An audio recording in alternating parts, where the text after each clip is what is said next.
All right, strap yourselves in, folks, because today we are diving deep into one of the most terrifying cases in American history, the Night Stalker. Richard Yeah. Ramirez, mid-1980s. Think Los Angeles. Think a city that was completely gripped by fear as these brutal home invasions and murders just started happening. No rhyme or reason, you've definitely heard the name, but today we're going way deeper than just those headlines. It was really a time of intense fear and uncertainty. Oh, absolutely. We've got court documents and some news articles from back then, even dug up some real in-depth true crime research, Wow. all to get a grip on just how this guy, who basically seemed like a phantom menace at the time, was finally caught and brought to justice. I mean, what was it like back then? It was pretty terrifying. What makes this case so fascinating and so disturbing is how it just really played on these really primal fears. Mhm. This randomness, the fact that it was happening in people's homes, the one place where you should feel safe, it left a lasting impact on Los Angeles for sure. We're going to dive into his childhood, the family dynamics, try to see what kind of environment shaped him. It almost feels like what we're doing is kind of putting together a psychological profile, right? Trying to pinpoint those early things that happened to him that might have led to his actions later on. Exactly, precisely. And it's super important to remember that, even if we understand someone's past, it doesn't excuse the crimes, but it can give us some valuable insight into how human behavior, gets so complex. So let's start at the very beginning then. Richard Ramirez was born in El Paso, Texas, back in 1960, the youngest of 5 kids. So what can you tell me about what his family life was like? Well, his father, Julian Ramirez, he was a Mexican immigrant. He had been a police officer, but then became a railroad worker. But the sources we have, they paint a really, really troubled picture of this guy. He was described as a very volatile person, had a severe drinking problem, a really bad temper. I mean, wow, that must have been a very scary and unpredictable and just not safe place for a young kid to grow up. Do we know specifically how this impacted Richard? Absolutely. The sources go into quite a bit of detail about the severe physical abuse that Julian inflicted, not just on Richard, but on the whole family. In fact, there's this psychiatrist's assessment that labels Richard a made psychopath. So this assessment is suggesting that the sheer amount of trauma he went through during those early years, that it really played a big role in how he behaved later in life. Well, made psychopath. Can you break that down a bit more? What does that actually mean in terms of how he developed? So the idea of a made psychopath, it's different from born with it. It means that some personality disorders, like psychopathy, they can be heavily influenced by things in the environment, especially during childhood. So in Richard's case, this constant exposure to violence and abuse right in his own home, they consider that a huge contributing factor to what happened later. That makes sense, especially when you think about some of the specific things that happen, like being tied to a crucifix in a cemetery overnight as punishment. I mean, that's not just harsh discipline. That's really messed up. I mean, psychologically damaging. Yeah, exactly. And it's not just the father's influence we have to think about. There's another person who plays a big role in Richard's early life, his older cousin Miguel. Everyone called him Mike Ramirez. Okay, cousin Mike. I've heard a little about him. Wasn't he a Vietnam War veteran? He was, and unfortunately not the kind who came back with, heroic stories or anything. Mike actually bragged about doing really terrible things during the war. He'd show young Richard graphic pictures of his victims, even taught him some military stuff.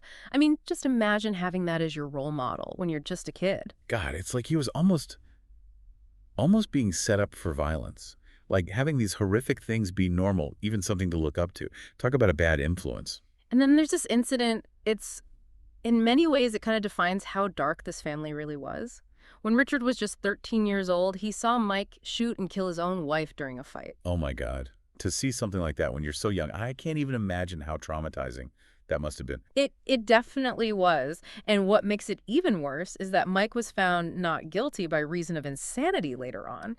So Richard not only witnessed this brutal act, but he also saw the guy who did it basically get away with it. I mean, what kind of message does that send to a kid, especially one who's already surrounded by so much violence? It's like the lines get totally blurred, right and wrong, sane and insane. You're absolutely right. That's a key point here. The sources suggest this event was a big turning point for Richard.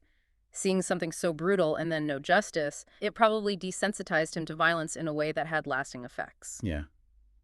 It's a lot to think about, especially knowing what happens later. Yeah. And we haven't even gotten to his teenage years yet. That's right. This is just the very start of the story, the foundation for an even darker story to come. We left off talking about Richard as a young teenager. Yeah. He'd already seen and experienced so much violence, this trauma. It makes me wonder, like, how did those early experiences, how did they show up as he got older? Well, it seems as Richard became a teenager, that darkness that had always been around him, it kind of started to grow inside him too. He started getting into drugs, LSD when he was only 14, and then cocaine later on. And when you combine that with his interest in Satanism and the occult, well, it paints this picture of a young man looking for an escape, maybe even trying to find somewhere to belong. And those places, they were pretty dark. That's a really interesting thought. Like, he was drawn to the things that most people would stay away from, Mm, almost embracing the taboo, yeah. you know? Was that him rebelling, or was there something more to it? Could be a mix of things, to be honest. On the one hand, rebellion against what's normal, especially with his upbringing, makes sense. But on a deeper level, maybe these dark interests gave him a weird sense of control, like a way to have power when he felt powerless in other parts of his life. And how did this darkness, how did it actually show up in the way he acted? Did he start doing things that hinted at what he'd become later? Sadly, yes. Richard's teenage years they were marked by some really troubling things he was doing. There are stories about him doing those peeping Tom things with his brother-in-law, looking into people's windows. And that kind of behavior, along with his other interests, it points to a growing fascination with crossing the line, not caring about boundaries. That's really disturbing. It's like he was pushing things to see how far he could go before something bad happened. Were Sure. there any other times where this behavior, escalated? There's one incident that really sticks out. It's pretty alarming. When Richard was working at a Holiday Inn, he'd use his master key to get into guests' rooms and steal from them. He was even accused of trying to sexually assault a woman there. Now, even though they dropped the charges eventually, this whole thing shows how dangerous his behavior was becoming. Wow. So even before he was the Night Stalker, he was already showing signs of that predatory behavior. It wasn't something that just happened suddenly, right? It was more like a gradual, terrible progression. You're exactly right. And what's even more unsettling is the fact that these early crimes, even though they were serious, people didn't really seem to pay much attention. It's almost as if they missed all the warning signs and he was able to slip through the cracks. That's a scary thought. Yeah. Knowing that there might have been chances to do something to stop him, Hmm. and they were missed. What happened next? Did he keep going down this road? So when he was 22, Richard made a big decision. He left El Paso and moved to California. And for him, California seemed to represent, like, the dark side of America. It was the early 80s, and California was going through a lot of change, socially, culturally. It was a place for counterculture, but also, unfortunately, for crime. It's like he was attracted to the underbelly of society, looking for those places where the darkness really thrived. Did this move make things worse? It seems like it did, because now he was away from any kind of family or stability. His cocaine addiction got worse, and it led him deeper into the criminal world. He kept breaking into homes, but he got bolder and more ruthless about it. And this is where things take a much darker turn, right? This is the point where he goes from being a thief to something much more sinister. That's right. His early crimes definitely hinted at violence, but it was in California that Richard really embraced those dark urges. And that ultimately led to him becoming the terrifying Night Stalker. So we've been tracing Richard Ramirez's story, from that childhood filled with abuse and trauma to him getting into drugs and crime as a teenager. It's a pretty chilling progression. And now he's in California, this place that seems to, I don't know, like draw out his dark side. Yeah, California in the early 80s, it was a unique time. You had all these cultural changes happening, economic anxieties. There was this undercurrent of fear building up. It almost feels like the perfect environment for someone like Ramirez, not just to exist, but to really disappear into those shadows. And it disappear he did, unfortunately. His cocaine addiction, it just gets worse. The burglars are more frequent. And you get this feeling that all that violence from his past, it's right there under the surface, ready to explode. And that's where we see him shift from those smaller crimes to something much darker. In 1984, a year before those Night Stalker attacks that would be all over the news, Ramirez committed his first murder, 9-year-old Mei Lum. She was killed in the basement of his apartment building in San Francisco. And it wasn't connected back to him until much later when they had DNA evidence. Man, that's a detail that really gets to you.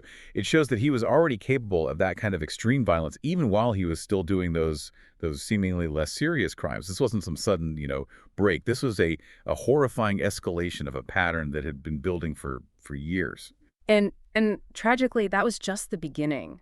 So Ramirez, it all started in the summer of '84, right? Yes, June specifically. With Jenny Van Cal, that poor 79-year-old widow, brutally murdered in her own apartment. Glassell Park, if I remember correctly. Her throat slashed, multiple stab wounds. A truly disturbing scene, even for seasoned investigators. It just screams rage, doesn't it? That level of violence. And what's even more chilling is that they did find Ramirez's fingerprint there, right on a mesh screen that had been removed. They had it that early on. Oh, yeah.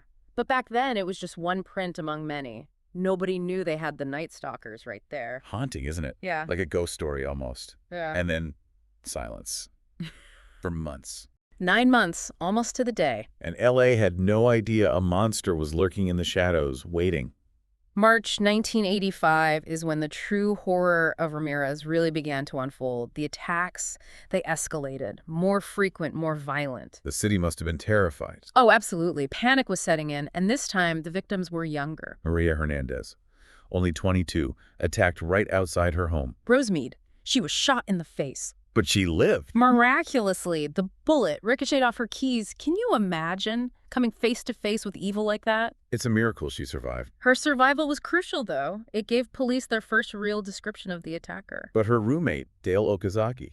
34 years old. She wasn't so lucky. Shot and killed instantly. Just like that. It's heartbreaking. One life spared, another taken in the same attack. And that very same day, the violence continued.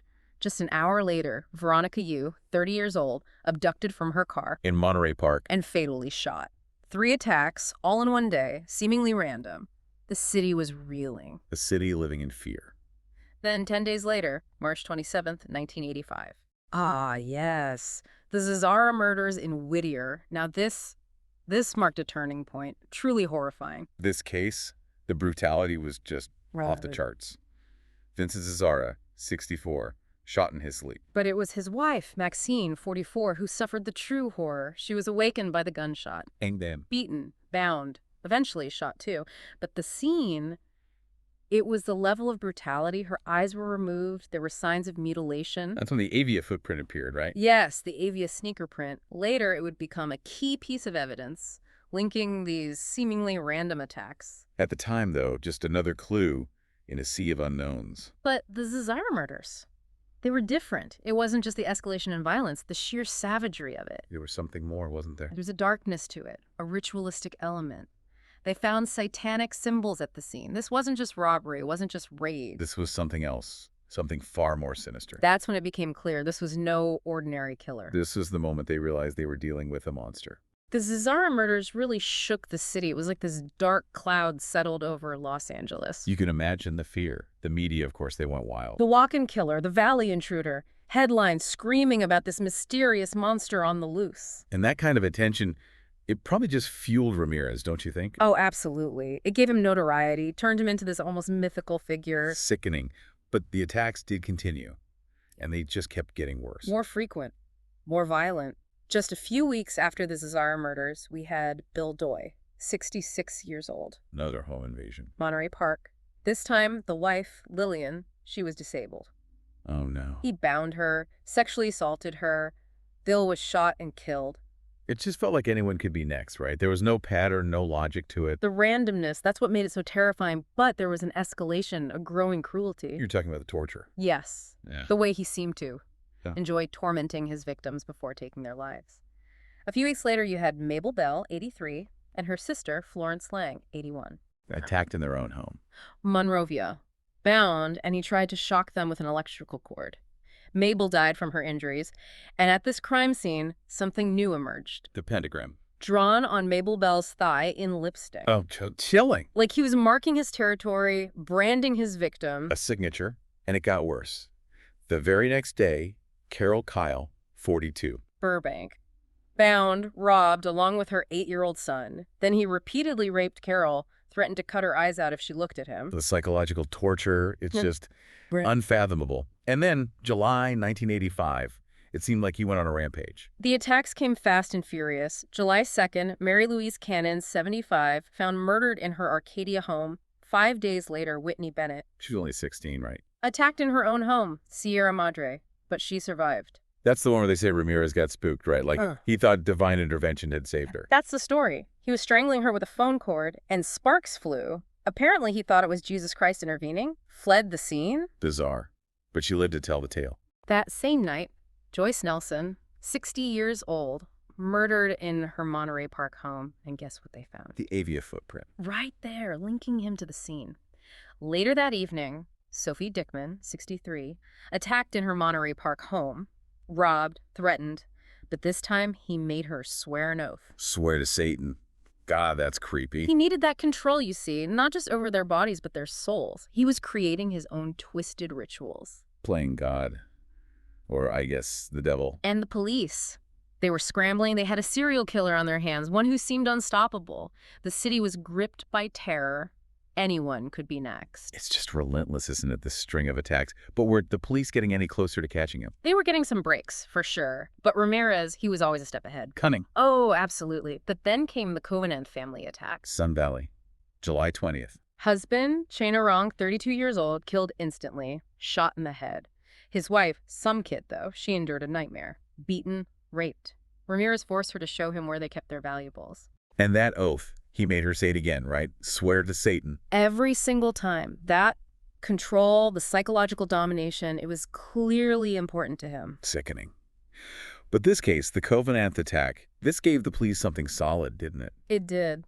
The ballistics matched several other crime scenes. They finally had confirmation. One man, one gun, responsible for all this terror. Still, though, they didn't know who he was, didn't have a face to put to the name to the crimes. No. And Ramirez, he must have felt the pressure, because then he changed tactics. The attack on Chris and Virginia Peterson in Northridge, August 6th, this one is different. They both survived. Shot in the head, both of them. But they lived. Virginia screamed, neighbors heard, and Chris, he actually fought back, chased Ramirez off. Wow. That must have been terrifying, but also maybe a turning point. It seems so. It's like that confrontation, it rattled him, maybe made him a little more reckless. Because just 2 days later, he struck again. The Abawath family in Diamond Bar. Elias Abawath, 31, shot and killed. His wife, Sakina, handcuffed, beaten, sexually assaulted, and again that oath, swear to Satan. He couldn't let go of that, could he? That need to control to defile their very souls. The shell casings from that scene, they matched the Peterson attack. No doubt now it was all connected. But then Ramirez, he made a move, a bold one. He left Los Angeles, headed north. The Pan murders. San Francisco. August 18th. It's like he was taunting the police at this point. Peter Pan, 66, shot and killed. Barbara Pan, 62. She was beaten, assaulted, shot, but somehow she survived. It was a bloodbath. But this time, there was something else. The writing on the wall. A pentagram. And the words Jack the Knife, like he was signing his work. So arrogant.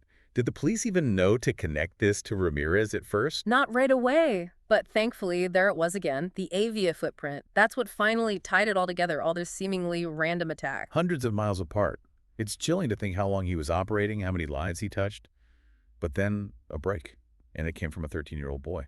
James Romero saw Ramirez outside his home in Mission Viejo, got a partial license plate, description of the car, an orange Toyota. Little details. You never know what's going to be important. They found the car, traced it back to Ramirez, and inside they found it, a fingerprint. Finally, a name, Richard Ramirez. But he wasn't done yet, was he? No. That same day, August 24th, he attacked Bill Carnes and Inez Erickson, Mission Viejo again. Bill was shot in the head, but lived. Inez, she was beaten, assaulted, and before he left, Ramirez, he told her, tell them the Night Stalker was here. He'd given himself a name, embraced the darkness. His ego, it was inflated. He thought he was invincible, but it was over. This guy had been terrorizing the whole state for months. And now his face was everywhere. I mean, newspapers, television wanted posters. It must have been surreal, especially for Ramirez himself. Right.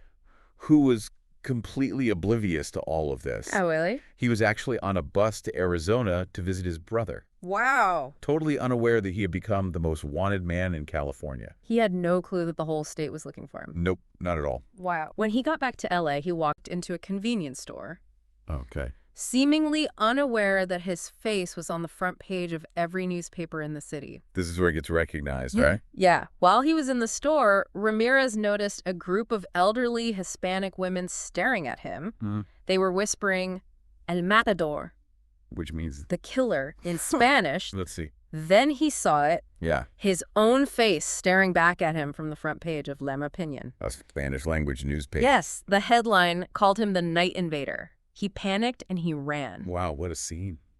So did the police finally catch him? It was really dramatic. He desperately tried to carjack 2 different people, but they fought back. Oh, wow. A group of nearby residents saw what was happening, recognized him, and chased him down the street. Oh, my gosh. They beat him with a fence post and held him there until the police arrived. So in the end, it was a citizen's arrest that brought down the Night Stalker. That's right.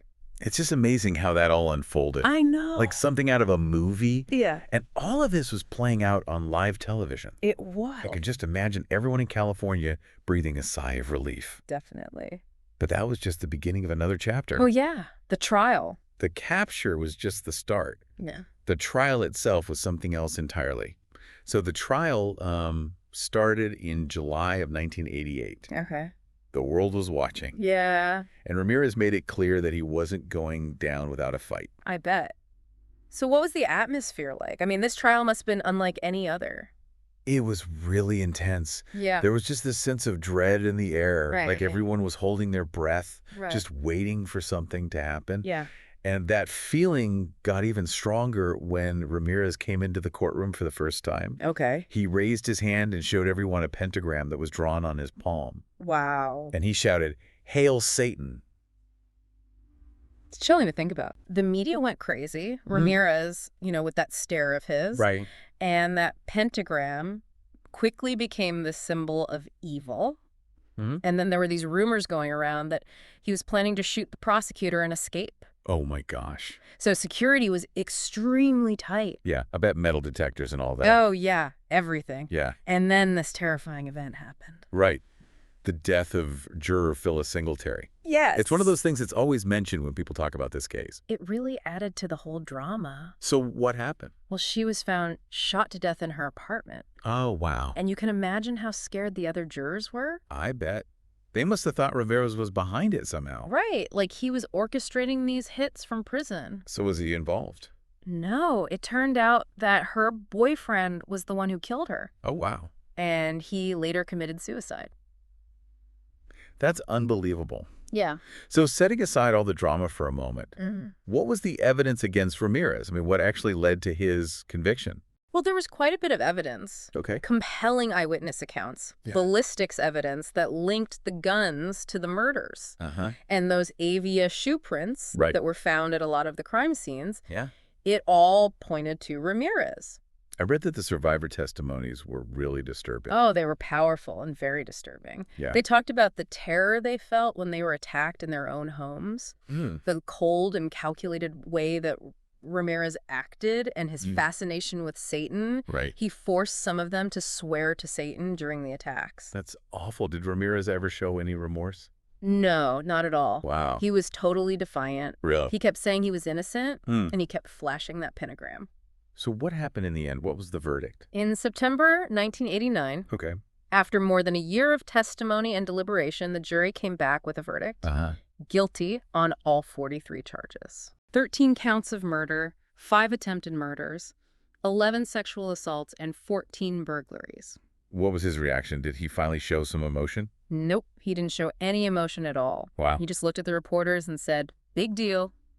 Death always went with the territory. See you in Disneyland." Wow. Even facing his own death, he was still so defiant and disturbing. Yeah, it's pretty chilling. Okay, so before we get into his time on death row, let's take a quick break. When we come back, we'll explore the strange events that happened after his sentencing and talk about the legacy he left behind. All right, so we've talked about Ramirez's capture and that chilling trial, but his story doesn't end there. Even on death row, his infamy just kept growing. Yeah. It's kind of hard to believe, But he attracted this devoted following, got tons of letters from admirers, even marriage proposals. Yeah, it's really strange, isn't it? It makes you wonder what would make someone attracted to a serial killer like that. It's like a morbid fascination, right? Exactly. Some psychologists think it's this condition called hybristophilia. It's basically a sexual attraction to people who've committed violent crimes. These people are drawn to the danger, the darkness, the notoriety of these criminals. And with Ramirez, it wasn't just curiosity. He actually married one of his admirers, Doreen Lioy, in San Quentin in 1996. Right, Doreen Lioy was convinced that Ramirez was innocent. She visited him all the time, wrote him hundreds of letters. Wow. She was so devoted to him that she said she would kill herself if he was executed. That's just unbelievable. Yeah. That level of devotion for someone who did such horrible things. What was their marriage like? Given the circumstances. I guess normal is relative, right? Yeah, They were allowed conjugal visits, but their life was pretty much confined to San Quentin. right. Lioy was really loyal to Ramirez. She'd often defend him in public and claim that he was kind, funny, and charming. It's hard to imagine that image of a kind and charming guy with the monster who terrorized California. I know, right? And there's another twist to this story. In 2009, DNA evidence linked Ramirez to the 1984 murder of a 9-year-old girl, May Loom, in San Francisco. Oh, wow. It was a crime he was never tried for. So even the woman who vowed to be with him till death couldn't handle that. It seems like it. Yeah, reports say she stopped visiting Ramirez and even filed for divorce.